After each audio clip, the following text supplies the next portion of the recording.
Olá pessoal, boa tarde. A gente vai hoje falar sobre os gêneros textuais que podem cair no vestibular da UEM, no vestibular da Unicamp e talvez também em vestibulares como o da UEL.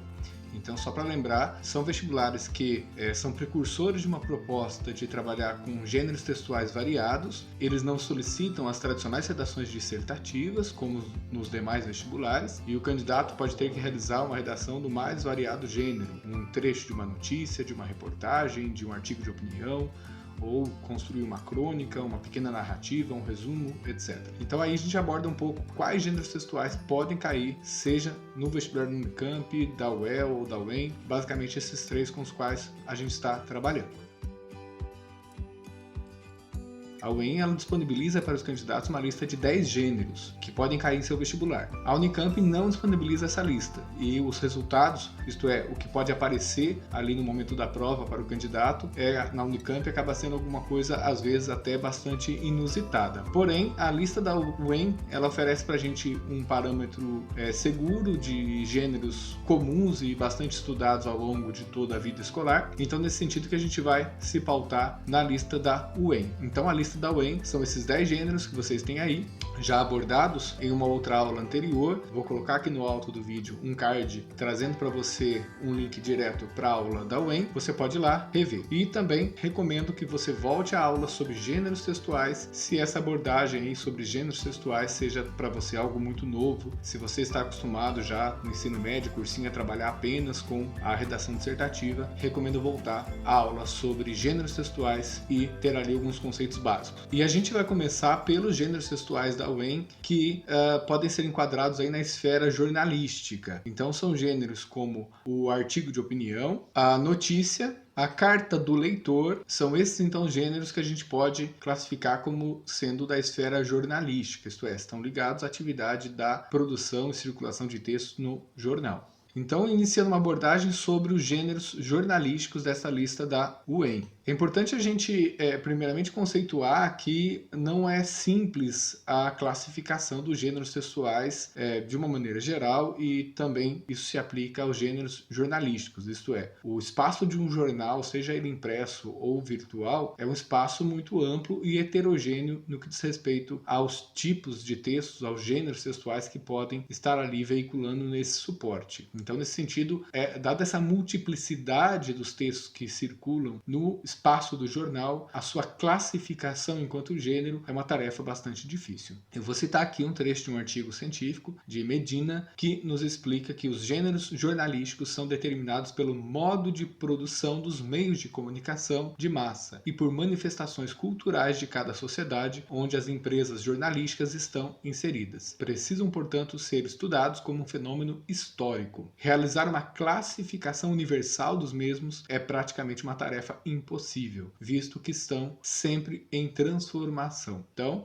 a classificação que a gente apresenta a partir de agora de alguns gêneros jornalísticos não é uma classificação fechada e engessada. É importante que se diga isso. Quais são, então, algumas possibilidades de classificação dos gêneros jornalísticos? Uma delas é a gente aqui classificá-los, utilizando aqui este quadro de Perles, também uma publicação científica, de acordo com aspectos tipológicos e capacidades de linguagem e domínio social. Então, a gente tem, sobre o mesmo texto, diferentes ângulos pelos quais a gente pode analisá-los. Por exemplo, se você considera o classificado, ele é um texto de aspecto tipológico prescritivo instrucional, isto é, ele dá coordenadas sobre como e onde adquirir um determinado produto ou serviço anunciado ali naquela página de classificados. Portanto, envolve a capacidade de linguagem de regulação mútua dos comportamentos, de orientação, e pertence, portanto, ao domínio social da regulação das ações. A gente teria o anúncio publicitário com predominância no aspecto tipológico do argumentar, né? Isto é, o anúncio ele argumenta em favor de uma causa, de uma campanha, de um produto a ser vendido, de um serviço. Nesse sentido, ele vai envolver capacidades de linguagem ligadas à própria argumentação, como a sustentação, refutação, negociação, etc. Nesse sentido, também a discussão de problemas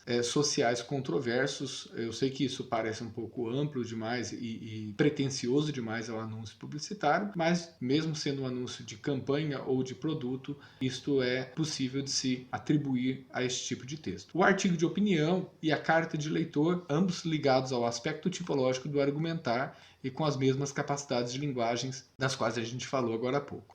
A chamada estaria, portanto, ligada enquanto um gênero curto de capa de jornal, por exemplo, que faz a chamada para uma notícia, ele está do lado da notícia com o aspecto tipológico do relatar como predominante e, portanto, envolve capacidades de linguagem como a representação pelo discurso de experiências vividas situadas no tempo. A chamada, assim como a notícia, a reportagem, está vinculada ao domínio social da documentação e memorização das ações humanas. A charge, a crítica, por exemplo, de revista, a crítica de cinema, a crítica de música, de arte, exposição, etc., estão no plano do aspecto tipológico do argumentar. Pertence, portanto, ao domínio das discussões dos problemas controversos e envolve as capacidades de linguagem da argumentação das quais a gente já falou. A crônica, ela é um gênero híbrido. Aqui, nesta classificação tirada deste artigo, ela está no plano do relatar, ou seja, no domínio tipológico do relato, em virtude, sobretudo, do fato de que a crônica ela registra flagrantes do dia a dia, do cotidiano, da nossa realidade e extrai deles elementos ou pontos de reflexão, de crítica do comportamento humano. Porém, a crônica ela é um gênero híbrido porque ela se entremeia, ela dialoga com a essência literária da linguagem e, portanto, nesse sentido, a crônica pode, às vezes, ser classificada tipologicamente como o discurso narrativo predominante, tá certo? Porém, a crônica jornalística, ela pode ter, talvez, uma carga maior deste domínio social da documentação e memorização das ações humanas historicamente identificadas. O editorial, ele está também no domínio tipológico do argumentar. A entrevista do relatar, porque ela é basicamente uma forma de documentar e memorizar as ações humanas, o registro histórico daquilo que alguma personalidade diz. Gráficos e infográficos estão no plano do expor, ou seja, no domínio tipológico da exposição do conhecimento. A exposição, sobretudo, subentende a ideia do saber, da transmissão de saberes e conhecimentos.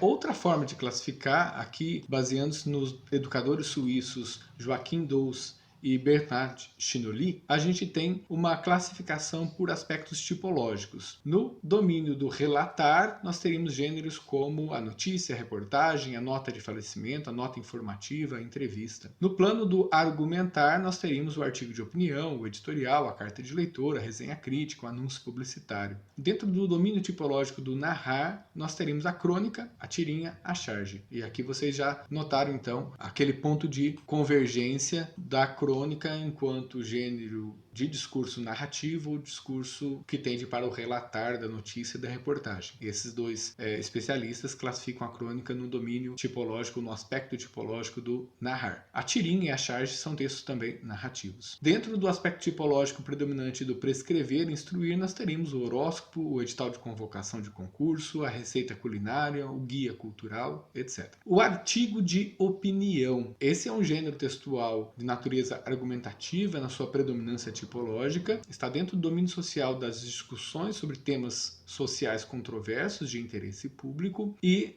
a sua profundidade mereceria aqui talvez um tratamento de uma aula inteira só sobre o artigo de opinião. Porém, sabendo que o artigo de opinião, quando ele é solicitado em vestibulares como o da Universidade Estadual de Maringá, não se exige do candidato ali um desenvolvimento de um artigo com toda a profundidade, com todo o zelo argumentativo que você pode encontrar num artigo de jornal. Tá? Então, sendo uma coisa mais modesta, a gente pode fazer também aqui uma abordagem menos pretensiosa. Primeiro, então, sobre o suporte e tipologia em que se enquadra o artigo de opinião. Quando queremos expressar um ponto de vista através de um jornal ou revista, temos que utilizar um gênero textual argumentativo. O mais usual é o artigo de opinião, empregado para abordar questões polêmicas de importância social. Então está aí também a finalidade da escrita de um artigo de opinião. Quando então um locutor, um enunciador, deseja expressar opiniões sobre um tema que está aí na grande polêmica da sociedade. Utiliza, portanto, o suporte jornal, revista, rádio, TV, internet, desenvolve um texto do tipo argumentativo. O discurso argumentativo presente no artigo de opinião tem como finalidade a persuasão ou o convencimento do interlocutor, com intenções de que ele compartilhe uma opinião ou realize uma determinada ação. Então, esta é a intencionalidade básica comunicativa de um artigo de opinião. Portanto, a sua finalidade é persuadir, convencer o leitor, propor uma mudança de comportamento, propor uma adesão a um tipo de pensamento, uma forma de compreender um dado fato da realidade. Qual é a temática básica de um artigo de opinião? Aborda temas polêmicos que exigem um posicionamento por parte dos leitores. Conhecedor dessa polêmica, o autor de um artigo de opinião deve refletir sobre como abordar esse tema, isto é, ele precisa antever as opiniões que existem sobre o tema e de que maneira essas opiniões irão dialogar, confrontar-se com aquela que ele defende em seu texto. Resumindo, o autor desse gênero apresenta o seu ponto de vista, expondo ideias pessoais por meio da escrita com intenções de convencer seus interlocutores. Então agora a estrutura básica de um artigo de opinião. Ele pode ter uma estrutura semelhante à redação dissertativa com a qual você está acostumado, isto é, há uma introdução que apresenta o tema e uma tese, um desenvolvimento e uma conclusão. Porém, para eu compreender que um artigo de opinião não é uma redação dissertativa, eu preciso conhecer quais são os elementos peculiares desse gênero. E aí, por isso é importante talvez eu pensar que esse gênero textual ele circula de uma forma diferente de uma redação dissertativa, evidentemente. Isto é um gênero textual aí que se concretiza e circula nos suportes textuais que estão na vida social, nas páginas dos jornais, principalmente, das revistas, mas também nas páginas da internet e até mesmo no meio televisivo ou radiofônico. E o artigo de opinião, portanto, ele é um texto que, se concretizando por esses meios, é uma comunicação real, concreta, entre um ser social, historicamente identificado, com uma massa de leitores ou ouvintes. Por isso, esse texto ele contém algumas peculiaridades que estão ligadas a esta forma de circulação. Primeiramente, você pode então pensar que um determinado indivíduo que deseja expressar sua opinião em um jornal, uma revista, por meio de um artigo de opinião, ele faz isso motivado por algum acontecimento recente. Isto é, nenhum articulista deseja falar sobre algo que lhe vem à cabeça sem nenhum pretexto ligado ao próprio momento histórico-social que eles estão vivendo. Então, nesse sentido que o artigo de opinião, ele pode, muitas vezes, iniciar por esse elemento que chamamos aqui de contextualização, ou apresentação da questão que está sendo discutida. Então, é interessante que no início do artigo se evidencie qual é o fato motivador, isto é, qual é a questão social, qual é o problema que está em amplo debate já na sociedade e que motivou a escrita do próprio artigo. Em seguida, pode-se apresentar qual é a explicitação do ponto de vista do posicionamento do autor, qual é o posicionamento assumido, a utilização de argumentos para sustentar a posição assumida, isto é, o próprio desenvolvimento do texto. Em algum momento do texto, não necessariamente nessa mesma ordem, é preciso considerar a posição contrária àquela que o autor defende. Isto é, o autor do artigo de opinião precisa, de alguma forma, dialogar em seu texto com o posicionamento contrário, seja para que ele possa antecipar possíveis argumentos contrários à sua posição e utilizar argumentos que refutam essa posição contrária. Na verdade, ele pode, inclusive, definir alguma estratégia argumentativa em relação aos posicionamentos contrários à ideia que ele defende. Há uma outra aula na qual eu falei sobre movimentos argumentativos. O autor ele pode simplesmente sustentar o seu ponto de vista ignorando a existência de opiniões diversas, que eu acredito que não é conveniente no artigo de opinião,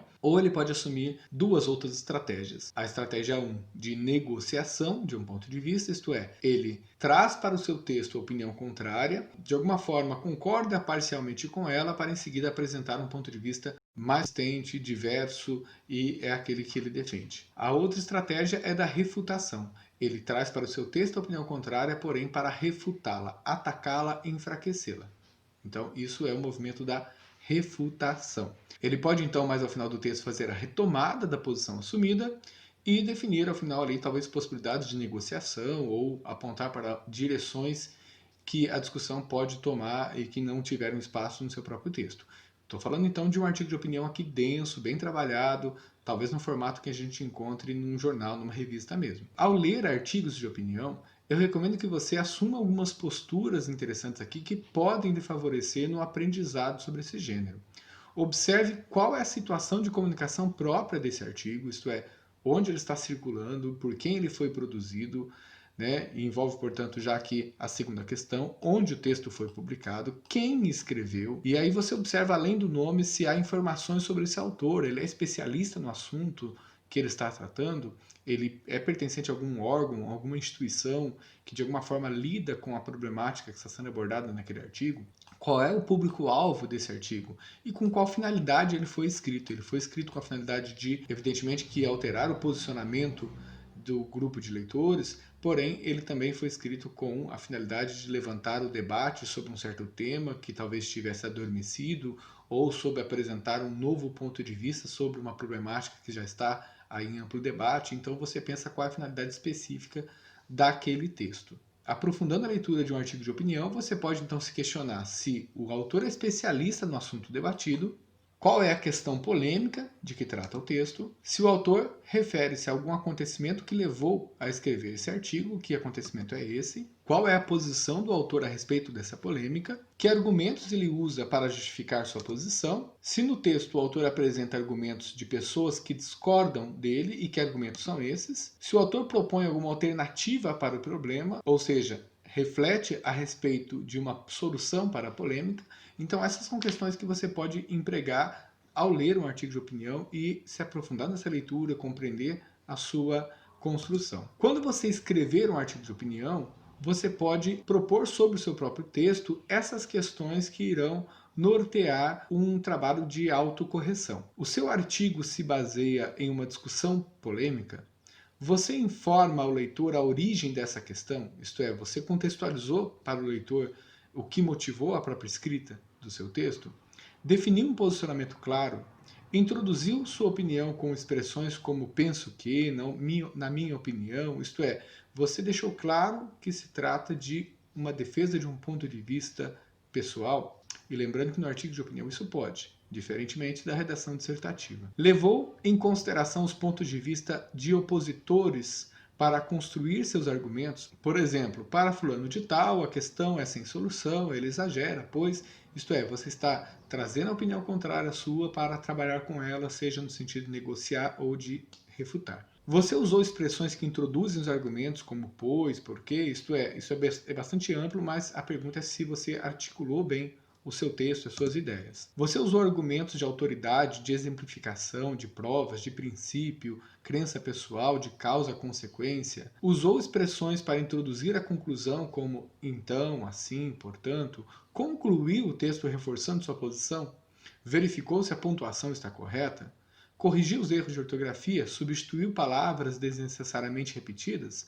Escreveu em letra legível para que todos possam entender? Encontrou um bom título para o artigo que resume o tema e seu ponto de vista? Essas 14 perguntas, eu sei que exaustivas, elas são aqui um suporte para você aplicar na autocorreção que você pode fazer após a escrita de um artigo de opinião. Carta argumentativa. A gente vai abordar aqui dois gêneros que estão na lista da UEM, que é a carta aberta ou a carta de leitor. Diante de todo gênero textual, você vai fazer essa pergunta, mas aqui na carta essa questão ela é importantíssima. Quem é o meu interlocutor? Então a carta ela é um texto produzido de uma situação historicamente identificável e definida, isto é, quando alguém resolve escrever para alguém, isso não é uma situação aleatória, mas sempre determinada, e, portanto, o interlocutor é a figura-chave de uma carta. E aí eu posso me perguntar que imagem temos do nosso interlocutor, qual é o seu papel social, que valores, ideologias, opiniões ele possui sobre o tema que eu estou abordando, se trata de um oponente ou um aliado em potencial, e qual o grau de afetividade que mantenho com esse interlocutor. Essas perguntas todas, elas definem muito da maneira como eu vou abordar a minha carta, como eu vou abordar o tema na minha carta. Como abordar o assunto em uma carta? A apreciação que fazemos do nosso destinatário define o tratamento que daremos ao tema sobre 3 aspectos. Qual é a linguagem adequada para eu tratar esse tema? Eu posso tratar de maneira mais aprofundada e, portanto, mais científica, ou devo tratar de maneira mais didática e simplificada? O meu interlocutor é um especialista no assunto, o meu interlocutor é um leigo, o meu interlocutor sabe bem do tema que eu estou abordando, o meu interlocutor tem pouco conhecimento sobre o tema. Então isso me ajuda a definir a linguagem adequada para a minha escrita.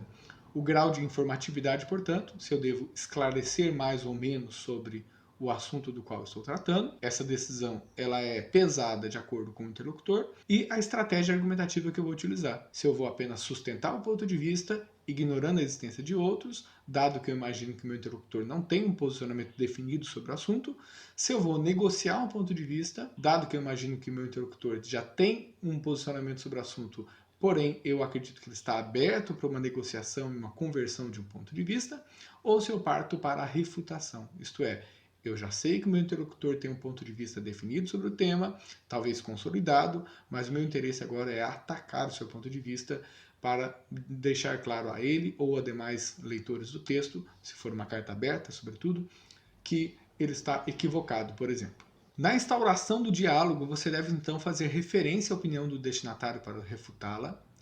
A carta ela é esse momento dialógico específico de escrita. Você deve considerar o conhecimento que seu interlocutor tenha sobre o assunto e usar isso na negociação, levantar hipóteses sobre sua personalidade, a formação ideológica e valha-se disso na negociação ou na refutação e interpele o interlocutor, mas mantenha o decoro, mantenha a polidez do discurso, porque isso causa uma boa impressão em toda a carta.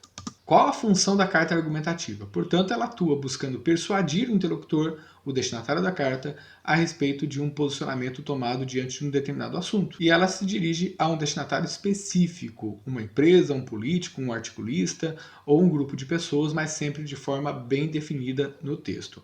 Qual a circulação de uma carta aberta ou de uma carta de leitor?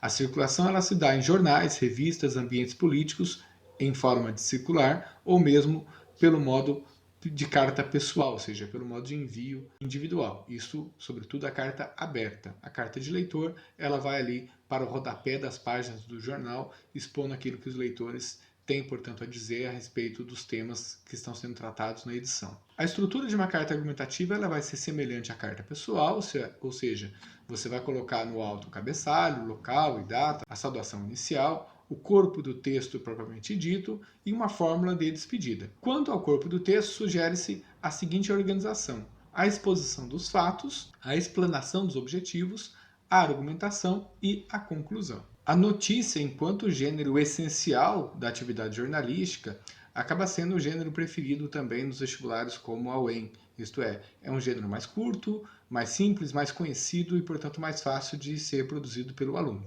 Vou partir aqui de um modelo do gênero notícia, um texto muito simples, de 2011, só para a gente visualizar algumas partes que a compõem. A gente tem aqui, por exemplo, um antetítulo, verão, que indica bem sinteticamente o assunto, o próprio título ou manchete, que no caso informa o que aconteceu, o lead, que significa a parte principal de liderança, a parte mais importante de algo, e no fazer jornalístico o lead tem a função de trazer um breve resumo para o leitor sobre os elementos essenciais do fato e das suas circunstâncias, como onde aconteceu, quando aconteceu, como aconteceu, por quê. A gente tem aqui esse exemplo. A cidade do Rio de Janeiro registrou ontem a maior temperatura desde o começo de maio. Então você tem aí onde aconteceu, o que aconteceu e quando aconteceu. Os demais parágrafos que são, portanto, o desenvolvimento do fato, os detalhes que ampliam a informação, a fonte da notícia, a previsão para os próximos dias, eventualmente o relato, o depoimento, a explicação de um especialista, etc. Então, esse é um modelo bastante básico de notícia. Quanto ao gênero notícia, a finalidade de divulgar um fato de interesse público, a estrutura, você vai ter um título ou subtítulo, ou também chamados de manchete e olho. O olho também pode receber o nome de linha fina na linguagem jornalística e recomenda-se para o título e o subtítulo concisão, isto é, escrever com poucas palavras, verbos no presente, evitar adjetivos apelativos. Você tem então na estrutura em seguida o lead, isto é, um primeiro parágrafo que faz um breve resumo da história como um todo, o detalhamento do fato e suas circunstâncias no restante do texto. De uma maneira geral, a linguagem ela é impessoal, objetiva e formal. Relato. Esse é um termo bastante genérico de textos que podem ser solicitados nos vestibulares da UEM, principalmente, da UEL também, que compreende toda uma sorte de gêneros textuais, como relato de experiência pessoal, depoimento, testemunho, biografia, autobiografia ou até mesmo trecho de uma reportagem. Que recomendações a gente tem para esse gênero textual? Reflita com atenção na situação de produção e circulação dada na proposta, para quem eu escrevo, se o meu texto será divulgado em algum suporte específico, com qual finalidade estarei escrevendo. São perguntas essenciais que você deve fazer quando lê a proposta. Concentre-se no primeiro parágrafo em apresentar objetivamente o fato central. Planeje os fatos circunstanciais que pretende detalhar. E, se possível, separe em parágrafos, isto é, dedique um parágrafo a cada um desses fatos circunstanciais que você planejou. Garanta a presença de marcadores de tempo e de espaço bem precisos e claros no seu texto. Utilize, quando necessário, a descrição de ambientes, pessoas, objetos, porém de modo sucinto, conciso. Isto é, não afaste o seu objetivo principal, que é relatar o fato. A descrição, portanto, não deve ocupar muito espaço da sua escrita. Evite o excesso de adjetivos ou de clichês de suspense, pois isso pode prejudicar a objetividade do seu texto. Aqui a gente tem um breve exemplo de relato. Minha primeira professora, um relato de Paulo Freire. Eu não vou lê-lo aqui na íntegra, depois você pode pausar o vídeo e lê-lo se quiser. Mas a gente tem aqui os elementos apontados agora há pouco no slide anterior. A primeira presença em meu aprendizado escolar que me causou impacto e causa até hoje foi uma jovem professorinha. É claro que eu uso esse termo, professorinha, com muito afeto. Chamava-se Eunice Vasconcelos. E foi com ela que eu aprendi a fazer o que ela chamava de sentenças. Veja então como que objetivamente no primeiro parágrafo o autor já demarca qual é o fato central que pretende narrar. A primeira presença em seu aprendizado escolar. O impacto então que a figura da professorinha Eunice Vasconcelos lhe causou.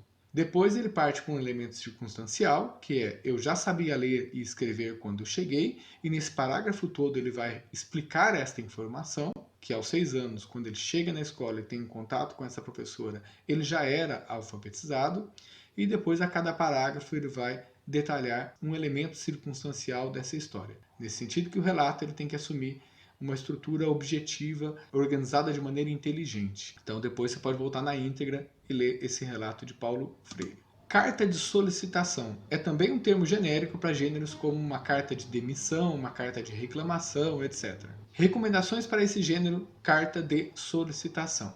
Reflita com atenção na situação de produção e circulação dada na proposta. Quem é o meu interlocutor, a partir de qual papel social estou escrevendo, com qual finalidade estarei escrevendo. Então você pensa: eu estou escrevendo para uma empresa solicitando atenção a um dado problema que eu estou tendo na prestação de um serviço. Eu estou escrevendo uma carta de demissão, ou seja, escrevo ao meu chefe solicitando a minha demissão, e eu estou escrevendo ao prefeito da cidade solicitando atenção a algum problema. Então pense na situação dada, essa situação está descrita no comando da proposta de redação e você deve pensar com muito cuidado em tudo isso. A estrutura básica da carta, naqueles elementos que falamos agora há pouco, inicia por uma contextualização básica sobre o problema vivenciado, isto é, logo no início do seu texto você precisa contextualizar qual é o problema que o levou a escrever essa carta. Seja objetivo desde o primeiro parágrafo, deixando claros os objetivos da sua carta, e construa uma argumentação planejada, estrategicamente, na defesa da solução do problema. Uma carta de solicitação, ela visa da solução de algum problema. Então seja bastante objetivo nesta argumentação. Aqui o exemplo de uma carta, eu vou deixar aqui primeiramente nessa visão um pouco mais distanciada, só para a gente perceber os elementos estruturais básicos, né? Isto é, ali o cabeçalho, local e data, o endereçamento, a saudação inicial e no final a fórmula de despedida. Aproximando, você tem então a carta com mais detalhes para a gente poder ler aqui um trechinho. Então a saudação inicial: prezados senhores. No primeiro parágrafo, a identificação do motivo que levou a escrever a carta. A Cooperativa Brasileira de Circo e as demais entidades que compõem a Aliança Pró-Circo vêm através dessa solicitar que Vossa Senhoria, nas próximas edições do vosso edital, tão importante para a classe das artes cênicas, incluam o circo como opção. Isto é, o objetivo aqui que se pretende com essa carta é a inclusão do circo como opção de artes cênicas no próximo edital, lançado aqui pela Prefeitura da cidade. Isto é, o objetivo da carta descrita está evidente no primeiro parágrafo. Depois, cada parágrafo traz a argumentação. Eu não vou ler aqui o texto na íntegra novamente, pode pausar e conhecê-lo aqui na íntegra. Resposta argumentativa é novamente um termo genérico. A lista da UEM ela tem essa problemática e esse termo ele reporta a qualquer gênero textual indefinido materializado nas diversas situações em que você responde a uma pergunta, um enunciado de questão numa prova, por exemplo. Nesse enunciado, você é incitado a expressar sua opinião e defender o seu ponto de vista. Então, isso é uma expressão bastante genérica para resposta argumentativa. Recomendações que eu tenho para esse gênero: procure dar ao texto autonomia de leitura, isto é, contextualize o que foi perguntado e os dados fornecidos, sem referenciar necessariamente a situação de escrita de resposta. Então, você vai iniciar o seu texto, você faz referências e informações que foram apresentadas, seja na pergunta, num texto motivador, para que essas informações estejam na sua própria resposta e quem vai ler a sua resposta consiga compreendê-la sozinha, autonomamente. Não há necessidade de dividir em parágrafos, desapegue da necessidade de um texto longo, de 20 a 30 linhas, porque você nem sempre vai ter esse espaço para isso. O el e o en te dão, às vezes, 8 a 15 linhas para escrever a sua resposta argumentativa. Então não há necessidade de dividir em parágrafos. Se você vir a possibilidade de dividir em 3 parágrafos, ok, mas não há. Porém, internamente, o seu texto vai ter as partes introdução, desenvolvimento e conclusão. Apresenta a ideia e o problema e o ponto de vista, argumenta e conclui. Ainda que seja um parágrafo só, essas partes estarão lá. E lembre-se de que o mais importante é a argumentação. Portanto, seja breve na introdução e na contextualização para dedicar o tempo suficiente à argumentação. O resumo, no caso da UEM da Unicamp, ele define então muito uma prática escolar de resumo mesmo, das diversas situações em que o aluno precisa apresentar uma síntese de um conteúdo aprendido ou de um ou mais textos lidos. Quais recomendações eu tenho para vocês no gênero resumo? Na leitura do texto-fonte, você grife as partes importantes e as palavras-chave. Então, o trabalho com resumo começa com a leitura. E depois que você fez uma boa leitura, grifando as palavras-chave e os tópicos frasais mais importantes do texto, você monta um esqueleto, pode ser no formato de um mapa mental ou de um resumo em tópicos, somente então com as partes mais importantes do texto, somente com as palavras-chave. Caso nessas suas partes que você grifou haja uma sequência textual um pouquinho maior ali, ou seja, uma sequência de palavras que formam uma frase, ao montar o esqueleto ou o mapa mental, você já parafraseia esse texto, ou seja, vai substituindo palavras para evitar depois que você recaia na cópia do texto-fonte. Depois que você montou um esqueleto, um mapa mental ou um resumo em tópicos, você relê esse rascunho que você elaborou para verificar se aquilo tudo produz sentido de maneira independente do texto-fonte. Se está tudo ok, agora você redige o resumo a partir dessa síntese que você montou. Então essa é uma maneira de você, ao mesmo tempo, se afastar do texto-fonte e não ficar ali copiando as suas partes, e de você também garantir uma estruturação do seu resumo como um todo que não deixa de fora nenhum elemento importante do texto da íntegra. O resumo não é um espelho reduzido do texto original, mas você precisa capturar as ideias essenciais e organizá-las no seu texto novo, na nova escrita que é do resumo. E, feito isso, você releia o seu texto para avaliar se apresentou os elementos essenciais do texto-fonte e verificar a organização textual como um todo. Texto instrucional está lá também na lista da UEM e é novamente um termo genérico para diversos textos como manual de instruções, guia, bula de medicamento, receita culinária, etc. E que recomendações eu tenho para você sobre isso? De novo, aquela situação de você refletir com muita atenção na situação de produção.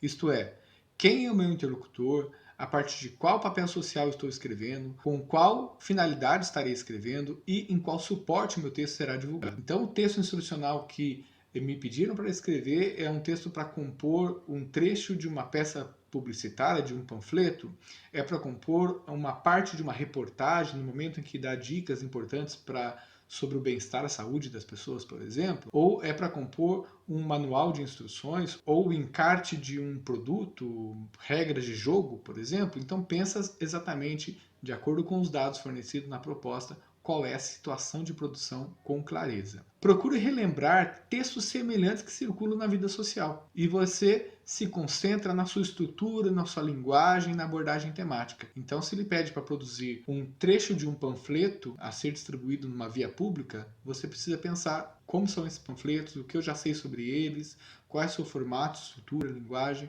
para você trazer esses elementos próprios do gênero na escrita. E faça uma revisão do seu texto, refletindo se estabeleceu uma comunicação clara, objetiva, didática com o leitor, porque o texto instrucional ele sempre tem que ser didático. Então é isso, pessoal.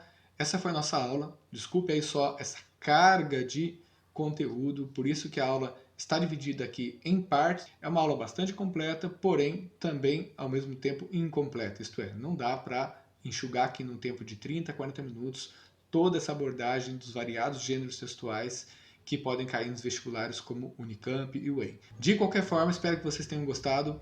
Agradeço quem chegou até o final do vídeo. Não esqueça de curtir o vídeo e os outros também. Se inscreva no canal, deixe algum comentário aqui no chat para depois eu responder ou lhe dar algum suporte.